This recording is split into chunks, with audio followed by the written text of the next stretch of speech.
हमारी ये धरती जिस पर खड़े बड़े बड़े पहाड़, बड़े बड़े मैदानी भाग, जहां पर बहती नदियां, बड़े बड़े देश, पहाड़ी धरती तो कहीं पर उड़ती रेत से भरे रेगिस्तान, कहीं पर पानी की भरमार है तो कहीं पर पीने के पानी की मार, कहीं पर सूखी बंजर पहाड़ियां हैं तो कहीं पर पेड़ पौधों से आच्छादित पहाड़ियां, कहीं पर वर्षा वन है तो कहीं पर उष्णकटिबंधीय वन, कहीं बड़े बड़े घास के मैदान है तो कहीं पर बर्फ से ढकी पहाड़ियां, कहीं पर वर्ष भर गर्मी पड़ती है तो कहीं पर वर्ष भर तापमान माइनस में रहता है।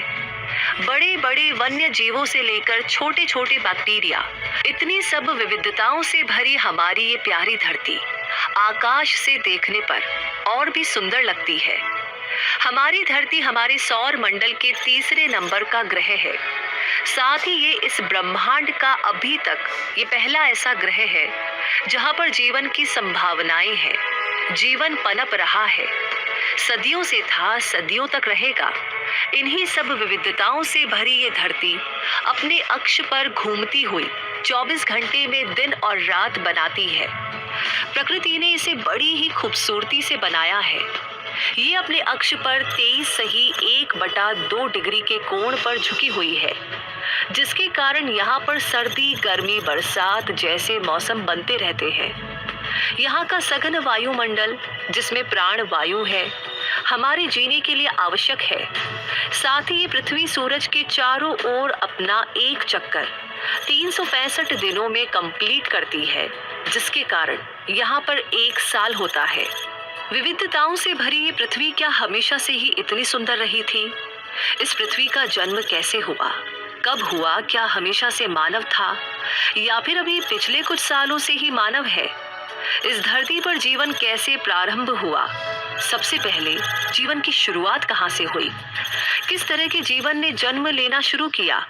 सबसे पहले प्राकृतिक वातावरण का निर्माण हुआ या फिर किसी जीव का? सवाल बहुत सारे हैं। इन सभी सवालों के जवाब हमेशा की तरह हमें उस जगह पर मिलेंगे जहां से इसकी शुरुआत हुई। शुरुआत में ना तो स्पेस था, ना ही टाइम, ना ही किसी प्रकार के कोई तारे थे, ना ही मिल्की वे जैसी गैलेक्सी, और ना ही पृथ्वी जैसे कोई ग्रह है, और ना ही हमारा चंद्रमा जैसा कोई उपग्रह था। नहीं था। ये सारा मैटर सिर्फ एक पॉइंट में समाया हुआ था, जिसका आकार एक एटम से भी बहुत छोटा था। लेकिन पता नहीं अचानक किस कारण से इस छोटे से पॉइंट ने बढ़ना शुरू किया। इस बढ़ते पॉइंट ने अचानक इतना बड़ा आकार ले लिया और एक बड़ा विस्फोट हो गया। इस विस्फोट के कारण देखते ही देखते हर जगह ब्रह्मांड पैदा हो गया।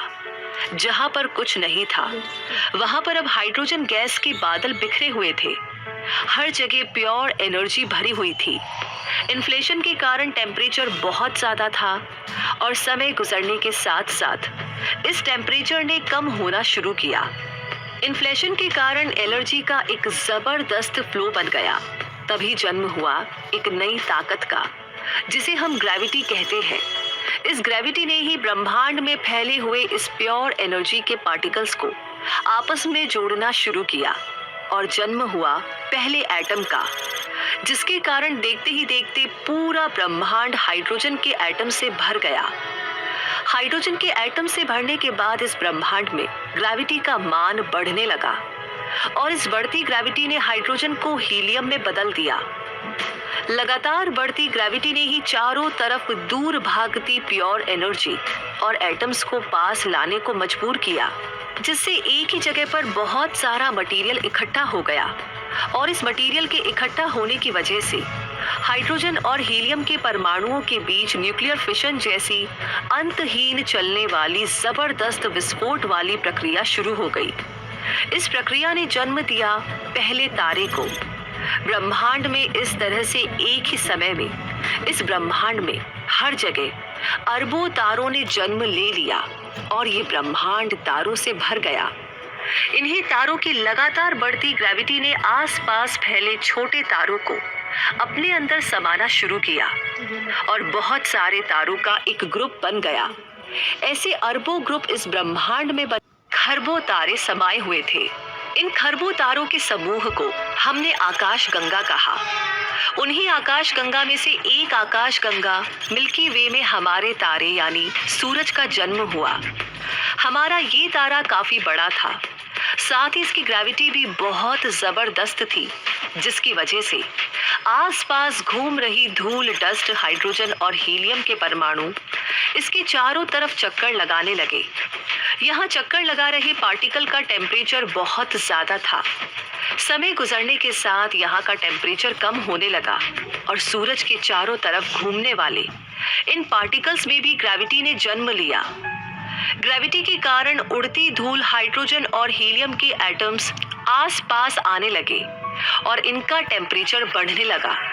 शुरुआती ब्रह्मांड में सूर्य के चारों तरफ ऐसी धूल गैस के बादल घूमने लगे।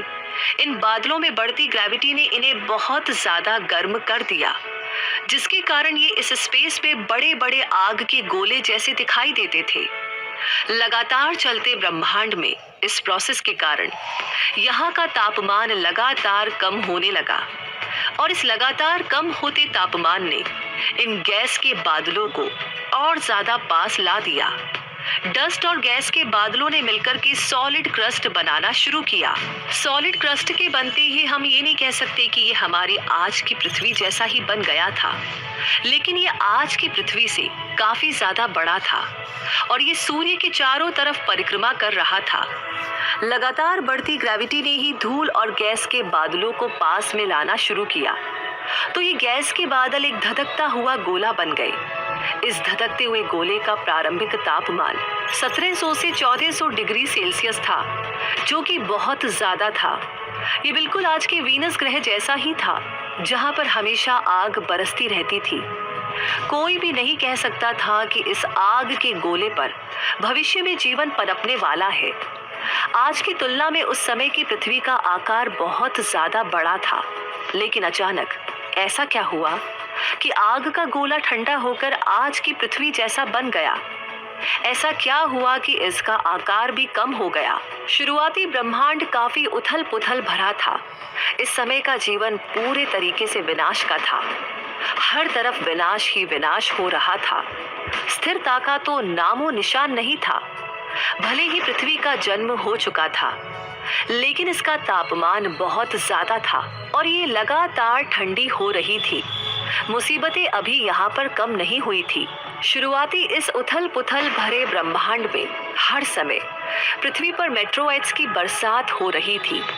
हर एक गिरते मेट्रोइड्स की वजह से पृथ्वी पर बड़े बड़े गड्ढों का निर्माण हो रहा था और इस टक्कर से तापमान लगातार बढ़ रहा था, जिसके कारण पृथ्वी की सतह पर आग की लपटों से भरी लावा की नदियां बहने लगी। इस समय यहाँ पर ऑक्सीजन नाम का कोई भी परमाणु उपस्थित नहीं था। बढ़ते तापमान के कारण यहाँ पर हर समय लाखों की संख्या में ज्वालामुखी फट रहे थे। इस समय की पृथ्वी को देखकर कोई भी कह नहीं सकता था कि भविष्य में यहाँ पर जीवन होगा। पृथ्वी की इस अवस्था को वैज्ञानिक रीडिंग नाम देते हैं। आज से लगभग 4 अरब साल पहले पृथ्वी पर बहने वाले लावा की नदियों ने पृथ्वी के केंद्र की ओर बहना शुरू किया, जिससे पूरी पृथ्वी का लावा एक ही जगह जमा होने लगा और पृथ्वी का तापमान कम होने लगा, जिससे इसका सॉलिड क्रस्ट बना। लगातार फूटते ज्वालामुखी टक्कर होती उल्का पिंडों के कारण बहुत ज्यादा मात्रा में गैस भी निकल रही थी। उल्का पिंडों की टक्कर और ज्वालामुखी से निकली गैसेस ने पृथ्वी के चारों तरफ इकट्ठा होना शुरू किया। इसी समय पृथ्वी की ग्रेविटी भी लगातार बढ़ रही थी, जिसके कारण पृथ्वी के बाहर जाती इन गैसों को पृथ्वी ने अपनी कक्षा में बांध कर रखा और इस तरह से पृथ्वी के वायुमंडल का निर्माण हुआ।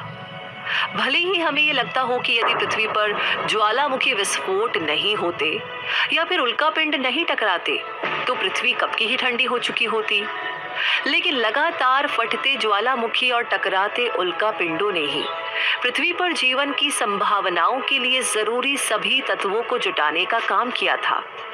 ऐसा माना जाता है कि पृथ्वी पर लगातार होने वाली मेट्रोइड्स की बरसात में ही यहाँ पर पानी को जन्म दिया था। सुदूर अंतरिक्ष से आने वाले ये मेट्रोइड्स जमी हुई बर्फ के गोले होते थे। जब ये पृथ्वी की सतह से टकराते तब बहुत ज्यादा टेम्परेचर के कारण तुरंत ही वाष्प में बदल जाते, जिसके कारण पृथ्वी के चारों तरफ बादलों का निर्माण होने लगा। इस वाष्प से बने बादल जब आपस में मिलकर के सघन होने लगे तो तेज मूसलाधार बारिश होने लगी। बादलों से बरसा पानी पृथ्वी की सतह पर गिरते ही भाप बन जाता और पृथ्वी की सतह का टेम्परेचर कम कर देता। लेकिन ये टेम्परेचर अभी भी इतना ज्यादा था कि बारिश के रूप में बरसे पानी की बूंदें तुरंत ही भाप बन जाती थी। ये प्रक्रिया लगातार करोड़ों सालों तक चलती रही। लगातार बारिश होती रही। बारिश की बूंदें सतह से टकराती, भाप बन जाती और फिर बादल बनते। बादल फिर से बारिश करते।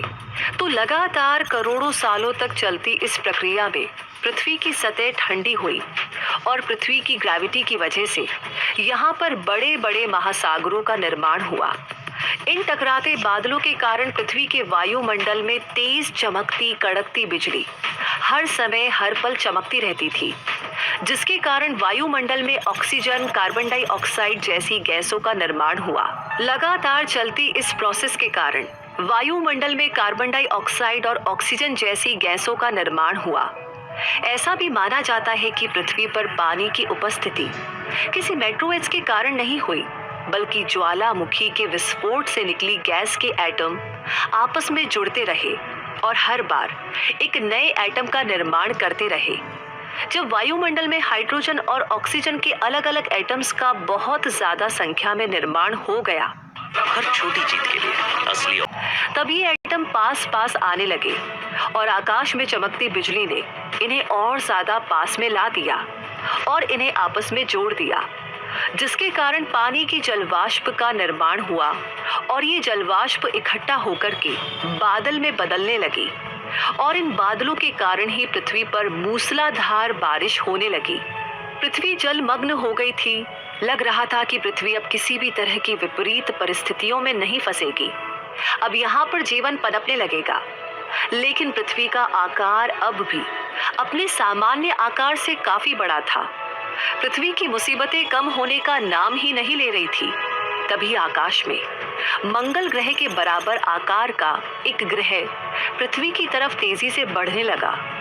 तेजी से बढ़ते इस मेट्रोइड्स ने पृथ्वी से एक जोरदार टक्कर की, जिसे हैवी बम्बार्ड कहते हैं। इस मेट्रोइड्स का नाम था थिया। थिया नाम के मेट्रोइड्स से टकराने के बाद पृथ्वी एक बार फिर से धूल धुएं का गुब्बार बन गई और इसका आकार डोनट शेप का हो गया। थिया और पृथ्वी के आपस में टकराने से पृथ्वी के ऊपर की क्रस्ट डैमेज हो गई और साथ ही साथ थिया की ऊपरी क्रस्ट भी डैमेज हो गई, जिससे पृथ्वी और थिया के आपस में मिलने से इसके चारों ओर डोनट शेप में धूल, गैस, मिट्टी और बड़े बड़े बादल घूमने लगे। लेकिन पृथ्वी की भारी ग्रेविटी की वजह से इनमें से अधिकतर अंश वापस पृथ्वी में समा गए, लेकिन कुछ हिस्सा अभी भी पृथ्वी के बाहर ही रह गया और पृथ्वी के चारों तरफ चक्कर लगाने लगा। चक्कर लगाते हुए डस्ट के इस क्लाउड ने भी अपनी ग्रेविटी बढ़ाते हुए अपने क्रस्ट को ठंडा किया और सॉलिड सरफेस में बदल दिया। इस तरह हमारे चंद्रमा का निर्माण हुआ। उस समय ये चंद्रमा हमारी पृथ्वी के बहुत ज्यादा पास में था। आज आकाश में हमें जिस आकार का चंद्रमा दिखाई देता है, उस समय पृथ्वी के आकाश में आज की तुलना में 200 गुना बड़ा चांद दिखाई देता था। लेकिन लगातार दोनों के बीच बढ़ती दूरी ने ही आज इसे बहुत छोटा कर दिया है। जिस अवस्था से पृथ्वी गुजरी थी, उसी अवस्था से हमारा चंद्रमा भी गुजरने लगा। यहाँ भी लगातार ज्वालामुखी विस्फोट होने लगे और आकाश की उथल पुथल के कारण यहाँ पर लगातार मेट्रोइड्स की बारिश होने लगी, जिसके कारण यहाँ पर बड़ी बड़ी लावा की नदियां बहने लगी।